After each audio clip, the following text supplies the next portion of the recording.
नमस्ते। आज हम अदानी समूह के विशाल साम्राज्य की जरा गहराई से बात करते हैं। हमारे पास एक स्रोत है, अदानी साम्राज्य, उदय और विस्तार। इसी के आधार पर हम समझेंगे। हमारा मकसद है कि अदानी समूह कैसे शुरू हुआ, उनकी मुख्य रणनीतियां क्या रहीं, क्या अहम मोड़ आए और आगे क्या योजनाएं हैं। तो चलिए शुरू करते हैं। बिल्कुल।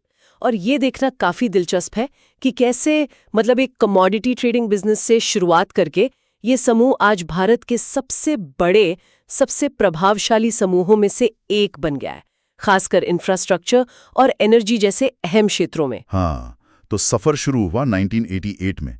अदानी एक्सपोर्ट्स नाम था तब, अब अदानी एंटरप्राइजेज है। शुरू में तो बस कृषि और पावर कमोडिटीज का व्यापार था, लेकिन असली बड़ा मोड़ वो तो 1995 में आया, जब उन्होंने मुंद्रा में पोर्ट बनाना शुरू किया। हाँ, मुंद्रा पोर्ट आज वो भारत का सबसे बड़ा निजी बंदरगाह है। बिल्कुल। और शायद उसी मुंद्रा पोर्ट की सफलता ने उन्हें वो आत्मविश्वास दिया होगा दूसरे बड़े क्षेत्रों में उतरने का। मतलब बंदरगाहों से शुरुआत करके फिर विविधता अपनाई। सही। 2006 में अदानी पावर के साथ ऊर्जा क्षेत्र में कदम रखा, और फिर खासकर अगर हम 2014 के बाद देखें, हाँ, उसके बाद तो बहुत तेजी आई। बहुत तेजी से बिजली ट्रांसमिशन, गैस वितरण, सोलर एनर्जी, फिर एयरपोर्ट्स, डेटा सेंटर्स, यहाँ तक कि मीडिया में भी। एयरपोर्ट्स वाला कदम तो वाकई बहुत बड़ा था। 2019 में सरकार से 6 प्रमुख हवाई अड्डे चलाने का अधिकार मिला। हाँ, लखनऊ, अहमदाबाद, जयपुर और कौन से थे? मैंगलोर, तिरुवनंतपुरम, गुवाहाटी, और फिर बाद में मुंबई और नवी मुंबई एयरपोर्ट भी जुड़ गए। बाप रे, देखते ही देखते ये भारत के दूसरे सबसे बड़े एयरपोर्ट ऑपरेटर बन गए, है ना? और 2022 में वो एनडीटीवी का अधिकरण, वो भी एएमजी मीडिया नेटवर्क के जरिए, काफी लोगों के लिए अप्रत्याशित था। ये सब उनकी एक सोची समझी रणनीति का हिस्सा लगता है। स्रोत में भी इस पर जोर है।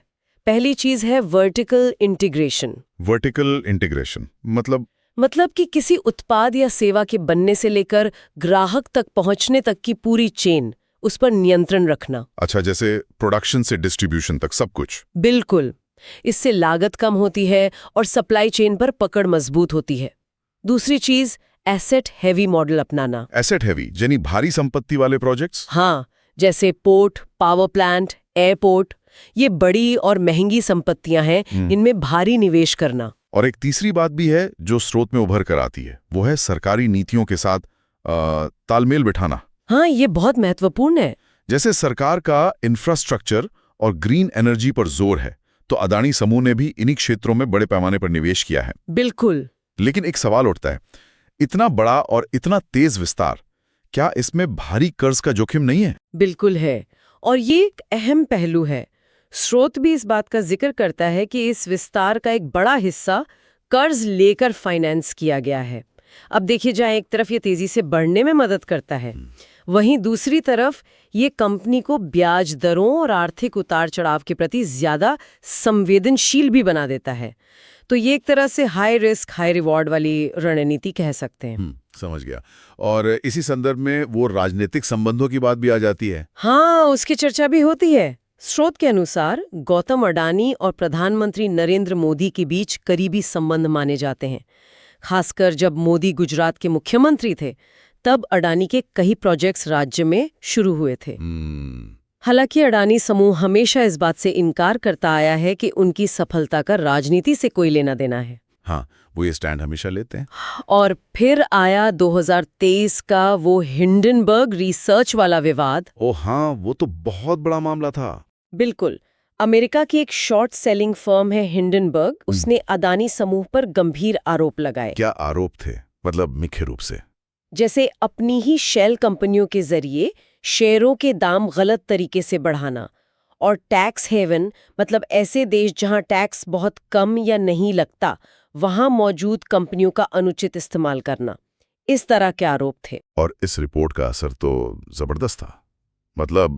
समूह की कंपनियों के शेयरों में भारी गिरावट आई थी। हाँ, मार्केट वैल्यू में लगभग 100 अरब डॉलर से ज्यादा की कमी आ गई थी। बहुत बड़ी गिरावट थी। लेकिन अदानी समूह ने तो इन सभी आरोपों को सिरे से खारिज कर दिया था। हाँ, उन्होंने खारिज किया, इसे भारत पर हमला बताया और कानूनी कार्रवाई की बात भी कही थी। ठीक है, तो इन विवादों के बावजूद अगर हम भविष्य की योजनाओं को देखें, तो वो भी काफी महत्वाकांक्षी लगती हैं। बेहद महत्वाकांक्षी। सबसे बड़ी घोषणा तो ग्रीन हाइड्रोजन में है। ग्रीन हाइड्रोजन, उसमें कितना निवेश? करीब $70 अरब के निवेश का इरादा है। ये दुनिया के सबसे बड़े निवेशों में से एक हो सकता है इस क्षेत्र में। $70 अरब, ये तो बहुत बड़ा अमाउंट है। बहुत बड़ा। इसके अलावा राजस्थान और गुजरात में विशाल रिन्यूएबल एनर्जी पार्क बनाने की भी योजना है। अच्छा। और साथ ही डिफेंस, आर्टिफिशियल इंटेलिजेंस यानी AI और डिजिटल इंफ्रास्ट्रक्चर जैसे नए क्षेत्रों में भी विस्तार की तैयारी है। मतलब डाइवर्सिफिकेशन जारी है। बिल्कुल। और सिर्फ भारत में ही नहीं, भारत के बाहर भी, जैसे श्रीलंका और इजराइल में बंदरगाहों का संचालन शुरू करके अपनी वैश्विक उपस्थिति बढ़ा रहे हैं। अच्छा, एक और पहलू है, अदानी फाउंडेशन। हाँ, ये भी बताना जरूरी है। बिजनेस के साथ साथ अदानी फाउंडेशन भी काफी सक्रिय है।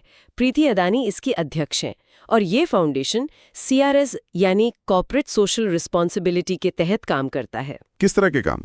शिक्षा, स्वास्थ्य, ग्रामीण विकास, महिला सशक्तिकरण, आपदा राहत, इन जैसे क्षेत्रों में। ठीक है, तो अगर हम संक्षेप में देखें, अदानी समूह ने कमोडिटी ट्रेडिंग से शुरुआत की, फिर पोर्ट, एनर्जी, एयरपोर्ट, मीडिया जैसे कई क्षेत्रों में अपना दबदबा बनाया। हाँ।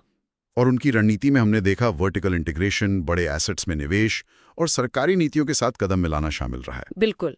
और साथ ही उन्हें राजनीतिक निकटता के आरोपों और हिंडनबर्ग रिपोर्ट जैसे बड़े विवादों का भी सामना करना पड़ा है। सही। भविष्य की बात करें तो लगता है कि पूरा दांव ग्रीन एनर्जी और ग्लोबल विस्तार पर है। तो जाते जाते एक विचार श्रोताओं के लिए छोड़ जाते हैं। भारत के बुनियादी ढांचे, ऊर्जा सेक्टर और अब तो मीडिया जगत में भी अदानी समूह का जो ये लगातार बढ़ता प्रभाव है, देश के विकास की दिशा और हमारे सूचना इकोसिस्टम के लिए इसके क्या मायने हो सकते हैं, इस पर जरूर सोचिएगा।